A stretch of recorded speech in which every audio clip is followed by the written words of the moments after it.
வணக்கம். இப்போ தான் நான் கல்கி படம் பார்த்துட்டு வரேன். என்னை பொறுத்தவரையிலும் நான் அதில் ஒரு சில மணித்துளிகள் நிமிஷங்கள் தான் நான் இந்த படத்தில் வரேன். எனக்கு இனி வேலை தொடங்கிறது பார்ட் 2ல் தான். அதனால் நான் கிட்டத்தட்ட ரசிகர்கள் பார்க்குற மாதிரி தான் நானும் இதை பார்த்தேன், வியந்து பார்க்குறேன். உலக என்டர்டெயின்மெண்ட் அதை நோக்கி இந்திய சினிமா நகர்ந்து கொண்டிருக்கிறது என்பதற்கான பல அடையாளங்கள் சமீப காலங்களாக வந்து கொண்டிருக்கின்றன. அவற்றில் ஒன்று நாக் அஸ்வின் அவர்களின் கல்கி என்று நான் நினைக்கிறேன். ஏன்னா நம்மளுடைய ஆயுதங்கள் ரொம்ப கையால் செய்த ஆயுதங்களாக இருந்தாலும் அதோடைய வலிமை உலகம் பூரா பேசப்படும் என்பதற்கு அடையாளமாக சயின்ஸ் ஃபிக்ஷன், மித்தாலஜி எல்லாத்தையும் கலந்து எந்த அளவுக்கு அது எம்பாரஸ்மெண்ட் இல்லாமல், மத சார்பும் ரொம்ப இல்லாமல் அதை ரொம்ப கிளவராக பண்ணியிருக்காங்க. நான் மித்தாலஜி படங்களில் நடித்தது கிடையாது. நான் மனிதர்களோட வாழ்பவன். அதனால் இருந்தாலும் ஒரு சுவாரஸ்யமான கதையை இவர் சொல்லியிருக்கிறார். கதை சொல்லிகள் என்று வரும்போது இந்தியாவுடன் போட்டி போடுவதற்கு கிரேக்கம் போன்ற, சைனா போன்ற நாடுகளால் தான் இயலும். மற்ற கல்ச்சர்ஸ்க்கு அவ்வளோ கதைகள் கிடையாது. அந்த கதைகளிலிருந்து செலக்ட் பண்ணி செதுக்கி எடுத்து ஒரு ஜனரஞ்சகமான படத்தை உருவாக்கி இருக்கிறார். ரொம்ப பொறுமையுடன் அதை எல்லாரையும் பொறுமையுடன் அழைத்து வரவழைத்து அவங்கள இதில் பங்கெடுத்துக்க வச்சுருக்காங்க. அமித்ஜியெல்லாம் எந்த பட்டியலில் சேர்க்கறது, இளம் நடிகர்கள் பட்டியலையா இல்லை பழம் நடிகர்கள் பட்டியலில் சேர்க்கறதாங்கிறதுல குழப்பம் வர்ற அளவுக்கு அவ்வளோ பிரமாதமாக பண்ணியிருக்காரு.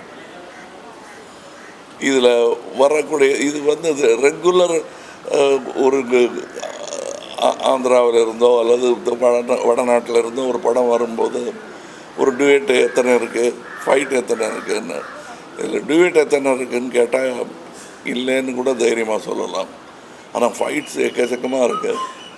இது குழந்தைகளை எண்ணி எடுக்கப்பட்ட படம் மாதிரி தான் எனக்கு தெரியுது. நீங்கள் என்ன தாடியில் கொஞ்சம் வெள்ளை தெரியுது, நீங்கள் குழந்தைகள் படத்தை ரசிக்கிறீங்கன்னா எல்லாருக்குள்ளேயும் குழந்தை இருக்கிறது என்பதை நினைவுபடுத்தும் ஒரு படம். இது ரெகுலராக வர்ற பாட்டுகள் அந்த மாதிரியெல்லாம் பண்ணாமல் வித்தியாசமாக ஆனால் ஜனரஞ்சகமாக செய்திருக்கும் ஒரு முயற்சி. இந்த முயற்சியில் என்னாலும் கைகோர்க்க முடிந்தது என்பதில் மகிழ்ச்சி. இனியும் இந்த கூட்டு முயற்சி தொடரும் என்பது தான் எனக்கு மனதில் சந்தோஷமாக இருக்கிறது. அடுத்து இன்றைக்கி இங்கேருந்து நேர சிங்கப்பூரிலிருந்து தொடங்குகிறோம். இந்தியன் 2 இங்கேருந்து தான் ஆரம்பித்தோம், சென்னையிலேருந்து ஆரம்பித்தோம், பம்பாய் போனோம். இப்பொழுது அடுத்த பயணம் அதற்கு தொடங்குகிறேன். ரொம்ப சந்தோஷமாக இருக்குது. இதை பற்றிய செய்திகள் எல்லாம் உலகெங்கிலும் இருந்து வந்து கொண்டிருக்கிறது. நல்ல செய்தியாக இருக்கிறது. இது இந்திய படங்கள், திரைப்பட தொழில் அதற்கே வலு சேர்க்கும் என்று நான் நம்புகிறேன், ஆசைப்படுகிறேன். ஆடியன்ஸோட ஃபீட்பேக் ரொம்பவே ஆச்சரியமா இருக்கு சார். ஸ்க்ரீன் பிளே பற்றி பேசுறாங்க, ஃபர்ஸ்ட் ஹாஃப்ல இடியே வச்சாங்க சொல்லி பேசுறாங்க. ஆடியன்ஸோட ஃபீட்பேக் நாங்க தேட்டரா போய் ரிவ்யூ சொல்லுங்க, நீங்க சொல்லுங்க. அப்போ ஃபீட்பேக் ரொம்பவே சூப்பரா இருக்கு. ஸ்க்ரீன் பிளே பத்தி பேசுறாங்க, டெக்னிக்கல்ஸ் பத்தி பேசுறாங்க. இந்த மூவி இன்னொரு படத்தோட ஒரு சில சாயல் இருக்குன்னு சொல்லி பேசுறாங்க. ஸோ இது ஆடியன்ஸோட நாலேஜ் நீங்க எப்படி சார் பாக்குறீங்க? இல்ல ஆடியன்ஸுக்கு தெரியாதுன்னு சொல்றது, ஜனங்கள் இப்படித்தான் சொல்றதெல்லாம் இயலாதவரின் கூற்று. அது நான் சொல்லவே மாட்டேன். இதெல்லாம் புரியாது, நம்ம மக்களுக்கு இதெல்லாம் புரியாதுன்னு சொல்கிறது. அது எப்படி பாட்டு இல்லாத ஒரு ஜேம்ஸ் பாண்ட் படத்தை கூட்டமாக போய் பார்த்துட்டு வர்றாங்க.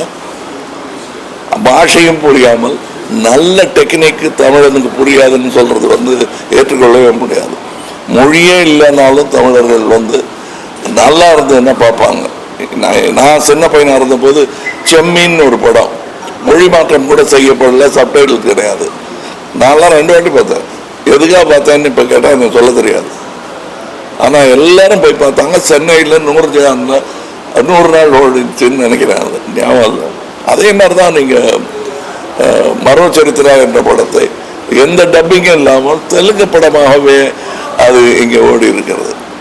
நம்ம தான் கலைக்கு மொழியை திணிக்கிறோம். அதுக்குள்ள சினிமா என்பது தனி மொழி, அதற்கான உதாரணம் இதில் தெரிகிறது.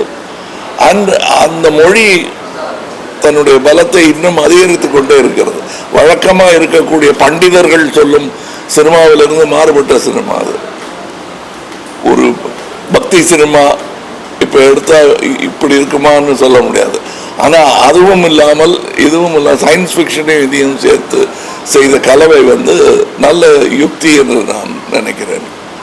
ஏன்னா தேவையில்லாத கேள்விகளை இதில் கேட்கவே முடியாது. அந்த கேள்வி கேட்பதற்கு நேரமே இல்லாமல் இது புனை கதை தான் என்று தைரியமாக சொல்லி ஆரம்பிக்கும் போது கேள்வியே கேட்க முடியாது. நன்றி.